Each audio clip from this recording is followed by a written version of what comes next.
আসসালামু আলাইকুম। সিম্পলি লাইফে স্বাগত জানাই সবাইকে।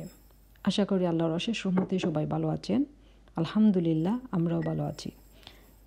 আজকের ব্লগটি শুরু করছি রমজানের পূর্ব প্রস্তুতি স্বরূপ। সেজন্য প্রথমে আমি বানিয়ে নেব 5 ফোড়ন অথবা 5 মিক্স। একটি জারে একে একে আমি নিয়ে নিচ্ছি সম পরিমাণের কালো জিরা, জিরা, সর্ষে দানা, ধনিয়া দানা এবং মেথি। এখন আপনি চাইলে এটাতে গোয়ামরিচ দিতে পারেন, বাট আমি অত বেশি ভালো পাই না।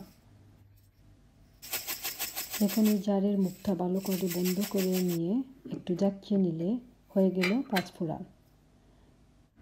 বাংলাদেশি রান্নার সময় প্রায় এটি আমি ব্যবহার করে থাকি।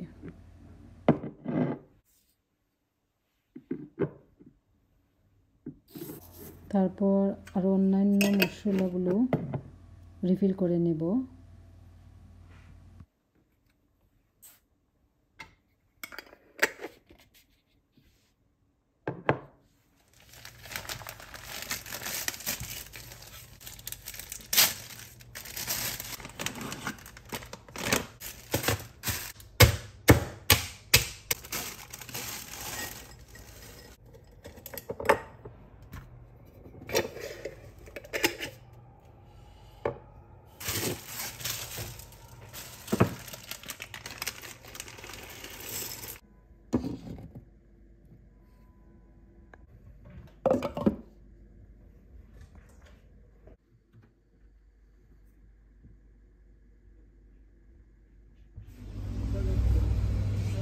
এখন আমি চলে এলাম একটি হালাল শপে।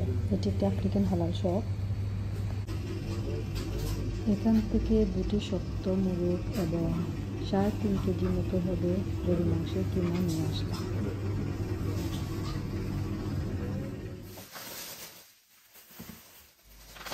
এই মুরগ দুটি দিয়ে তৈরি করে নেব একটা ডিশ। খুবই সহজে এবং খুব অল্প সময়ে মুরগ পোলাও অথবা মুরগির কোনো তরকারি রান্না করা যাবে এই ডিশটা দিয়ে।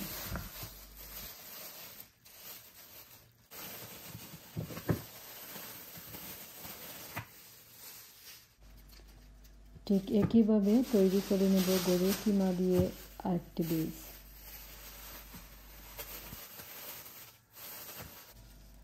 আর এটি দিয়ে সহজেই যে কোনো ধরনের পাস্তা অথবা পাই বানানো যাবে।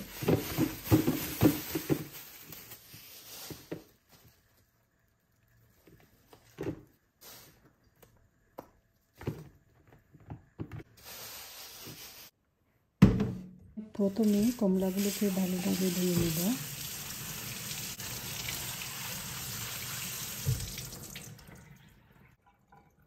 কমলাগুলোকে ধুয়ে ভালোভাবে মুছে মুছে আমার ফ্রুট বাস্কেটে রেখে দেব।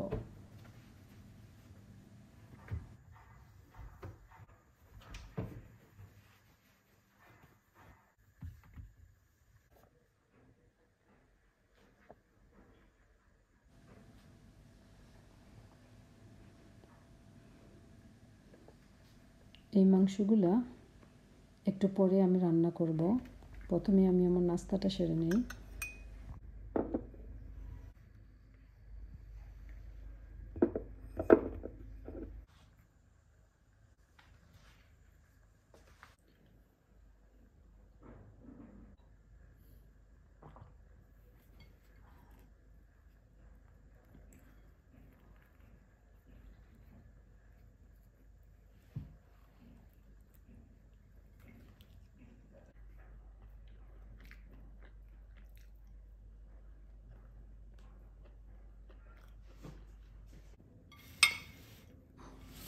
সত্যি কথা বলতে কি, আমাদের সিলেট অঞ্চলে কমলার মতো কমলা হয়ই না।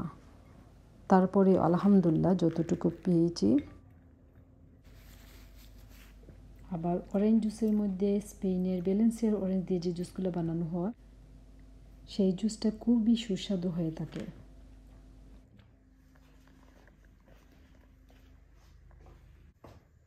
এখন আমি এই চিকেনগুলোকে ভালোভাবে পরিষ্কার করে কেটে ধুয়ে নেব।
এখন ভালো করে সিঙ্কটি পরিষ্কার করে নেব, তা না হলে ফুড পয়জন হওয়ার সম্ভাবনা থাকবে।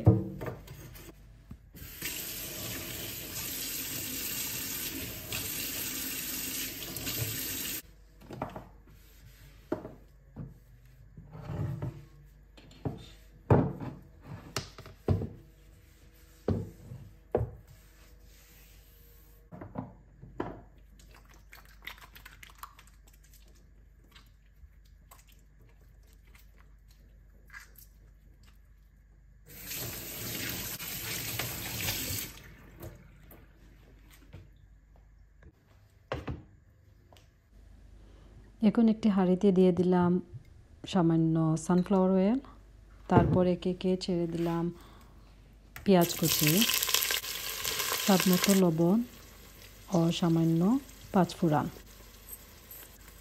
আর গোটা মশলার মধ্যে দিয়ে দিলাম গোলমরিচ, লবঙ্গ, এলাচি, দারুচিনি, তেজপাতা। এখন হালকা নেড়ে চেড়ে দিয়ে দেব রসুন বাটা, আদা বাটা। আবারও ভালো করে নেড়ে চেড়ে একটু কষে নেব।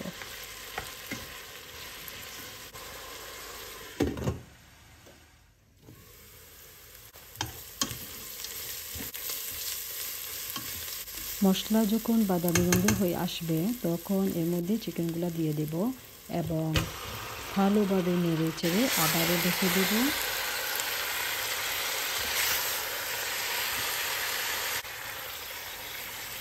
এখন চুলার আঁচটা আমি যতটুকু সম্ভব কম করে দেব, যেহেতু এটা শক্ত চিকেন, এটা রান্না করতে আমার অনেক সময় লাগবে, সেজন্য এটি ঢেকে দিয়ে চুলার আঁচটা কমিয়ে দিচ্ছি।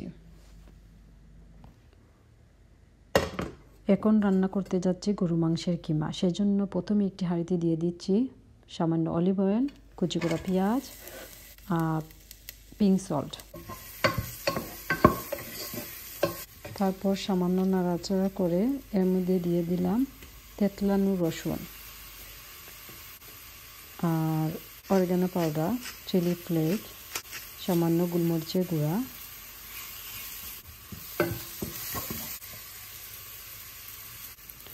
আর দিয়ে দিলাম জিরে গুঁড়া, চিলি পাউডার, একটি তেজপাতা,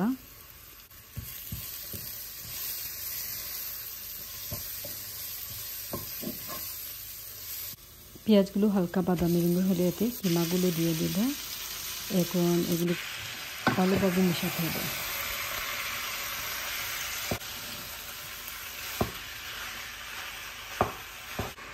তারপর ঢাকনা দিয়ে ঢেকে অল্প আঁচে রান্না করতে হবে। এদিকে চিকেন থেকে অনেক পানি বের হয়েছে, তো এটাকে সামান্য নাড়াচাড়া করে আবার ঢেকে দিচ্ছি। যেহেতু এটি শক্ত চিকেন, তো এটা রান্না হতে সময় লাগবেই। আমি গরু মাংস কিমার থেকে কিছু কিমা রেখে দিয়েছিলাম বার্গারের জন্য। এতে দিয়ে দিলাম পেঁয়াজ কুচি, রসুন কুচি, লবণ, chilli flake, oregano powder, mustard powder, জিরে গুঁড়া, পাপরিকা পাউডার আর গোলমরিচের গুঁড়া। তারপর ভালোভাবে মিশিয়ে নেব।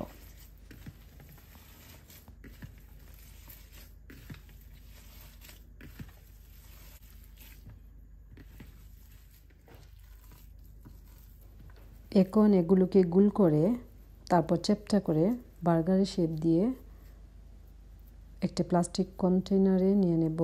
আর একসাথে যাতে জমাট না বাঁধে সেজন্য আবার প্লাস্টিক পেপার র্যাপ দিয়ে ভালোভাবে মুড়িয়ে দিব।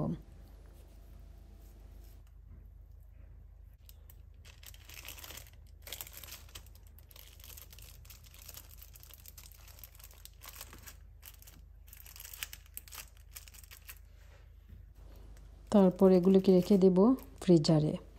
আর রমজান মাসে ইফতারের সময় যখন ইচ্ছে হবে যে আমরা বিফ বার্গার খাবো, ঝটপট বের করে শ্যালো ফ্রাই করে নেব 10 থেকে 12 মিনিটের মতো।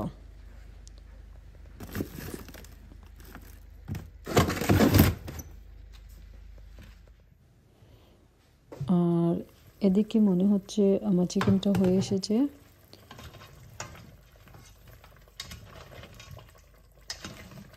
এখন নামিয়ে প্লাস্টিকের কন্টেইনারে ভরে ঠান্ডা হওয়ার পর ফ্রিজারে রেখে দেব। এভাবে রেখে দিলে হবে কি, রমজানে ইফতারে অথবা সেহরিতে ইফতারের জন্য পোলাওয়ের জন্য এটা রেডি, অথবা পছন্দসহ যে কোনো সবজি দিয়েও এটি রান্না করে ভাত অথবা রুটির সাথে খাওয়া যেতে পারে। এই কিমা থেকে যখন পানি পুরোপুরি শুকিয়ে যাবে তখন এটাকেও নামিয়ে নেব। আসছে রমজান মাসের সেহরি অথবা ইফতারিতে, বিশেষ করে ইফতারিতে আমি কিমাগুলো দিয়ে শেপার্স পাই অথবা লাজানিয়া বা স্প্যাগেটি বলোনেজ বানিয়ে নিতে আমার জন্য খুব সহজ হবে।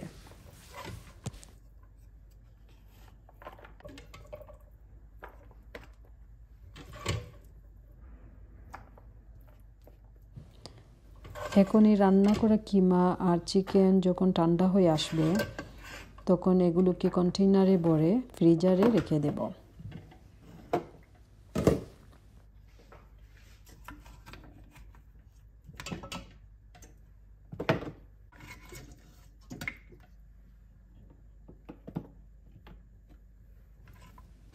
এটি হচ্ছে আমার জীবনের প্রথম ব্লগ, যেটিতে আমি ভয়েস ওভার দিয়েছি। আশা করি আপনাদের ভালোই লেগেছে। আর আমার মাধ্যমে সর্ষের দানা পরিমাণ যদি কষ্ট পেয়ে থাকেন, আশা করি ক্ষমা সুন্দর দৃষ্টিতে দেখবেন।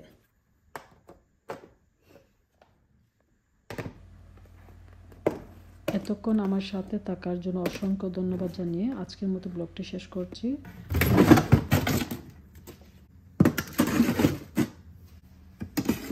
ইনশাআল্লাহ আবারও দেখা হবে নতুন কোনো আয়োজনে।